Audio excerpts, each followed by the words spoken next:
જો તમે આ વિડીયો જોઈ રહ્યા છો ત્યારે તમારી પોઝિશન પર થોડું ધ્યાન રાખો। શું તમારું માથું આગળ ઝૂકેલું છે? તમારી ચીન છાતી તરફ નીચે જઈ રહી છે? શું તમારા ખભા આગળ વળેલા છે? જો આ પ્રશ્નનો જવાબ હા છે તો તમારું સ્પાઇન તેની ક્ષમતા કરતાં વધારે સ્ટ્રેસ હેઠળ છે। અને જો તમે દર વખતે મોબાઈલ વાપરતી વખતે આવી જ રીતે બેસો છો અને મોટાભાગના ભારતીય લોકો માટે આ સમય દિવસના 3 થી 5 કલાક હોય છે તો નુકસાન કદાચ પહેલેથી જ શરૂ થઈ ગયું છે। નમસ્તે મિત્રો, હું છું ડોક્ટર સંજોગ ચંદ્રણા, ન્યુરોસર્જન। આજે એ કન્ડિશન વિશે હું વાત કરવા જઈ રહ્યો છું જેનું નામ છે ટેક્સ નેક। આ કોઈ નવી સમસ્યા નથી, પણ છેલ્લા દાયકામાં સ્માર્ટફોનના વધતા ઉપયોગના કારણે આ એક પ્રકારની મેડિકલ ઇમરજન્સી બની ગઈ છે। મારા ક્લિનિકમાં આ સમસ્યા હું એવા દર્દીઓમાં જોઈ રહ્યો છું જે માત્ર 25 વર્ષના છે કે 30 વર્ષના છે। એક એવી ઉંમર જે એક પેઢી પહેલા આપણે સંપૂર્ણ સ્પાઇનની સ્વાસ્થ્ય સાથે જોડતા હતા, પણ હવે કારણ લગભગ દરેક કેસમાં એક જ હોય છે, વર્ષો સુધી સ્ક્રીન તરફ નીચે જોઈને બેસી રહેવું। સૌથી મહત્વનો પ્રશ્ન એ છે કે મોબાઈલ તરફ નીચે જોવાથી સ્પાઇનને નુકસાન કેમ થાય છે? તમારું માથું અંદાજે 5 કિલોગ્રામ વજનનું હોય છે।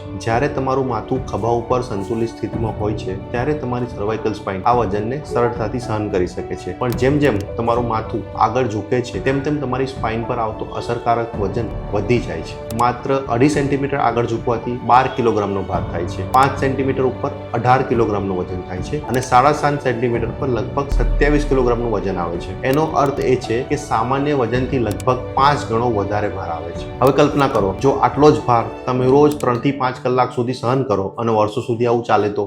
આ જ હાલત લાખો ભારતીયોની ગરદનમાં વર્ષોથી ચાલી રહી છે, શાંતિથી કોઈ પણ દુખાવા વગર, જ્યાં સુધી આ શાંતિ તૂટી ન જાય। ચાલો એક ઉદાહરણથી સમજીએ। 28 વર્ષનો એક ડેટા એનાલિસ્ટ મારી ક્લિનિકમાં આવ્યો। કોઈ અકસ્માત નહોતો, કોઈ ઈજા નહોતી, પણ તેને ગરદનની પાછળ સતત ધીમો દુખાવો થતો હતો, માથાના પાછળના ભાગથી શરૂ થતા હેડેક થતા હતા અને ક્યારેક જમણા હાથમાં ઝંઝણાટ થતી હતી। MRIમાં શરૂઆતની ડિસ્ક ડિજનરેશન જોવા મળી C5 C6 લેવલ પર। આ ફેરફાર સામાન્ય રીતે તેના કરતા 20 વર્ષ મોટા લોકોમાં જોવા મળે છે। તેની પોઝિશને એના સ્પાઇનનું એલાઇનમેન્ટ લગભગ 20 વર્ષ જેટલું આગળ કરી દીધું હતું। તેને સર્જરીની જરૂર નથી, પણ 2 થી 3 વર્ષ સુધી આવું ચાલ્યું હોત તો જરૂર પડી શકત। હવે પ્રશ્ન એ થાય કે કેવી રીતે ખબર પડે કે ટેક્સ નેક તમને અસર કરી રહ્યું છે? 5 ચેતવણીના સંકેતો છે। પહેલું, ગરદનની પાછળ સતત ધીમો દુખાવો થવો। બીજું, માથાના પાછળના ભાગથી શરૂ થતા હેડેક। ત્રીજું, હાથ અથવા આંગળીઓમાં ઝંઝણાટ અથવા સૂનપણું આવવું। ચોથું, ગરદન હલાવતા ગ્રાઇન્ડિંગ કે ક્લિકિંગ જેવું થવું। અને પાંચમું, ખભા અને પીઠની ઉપરના ભાગમાં સતત તણાવ આવવો। જો આમાંથી 1 કે 2 લક્ષણો હોય તો તેને અવગણશો નહીં, પણ એક વાત યાદ રાખો, દરેક ગરદનનો દુખાવો સામાન્ય નથી હોતો। કેટલાક લક્ષણો એવા હોય છે જેમાં તરત જ ન્યુરોલોજીકલ તપાસ કરવી જરૂરી છે। હાથમાં વધતી જતી કમજોરી, વસ્તુઓ હાથમાંથી પડી જવી, શર્ટના બટન લગાવવું મુશ્કેલ થવું,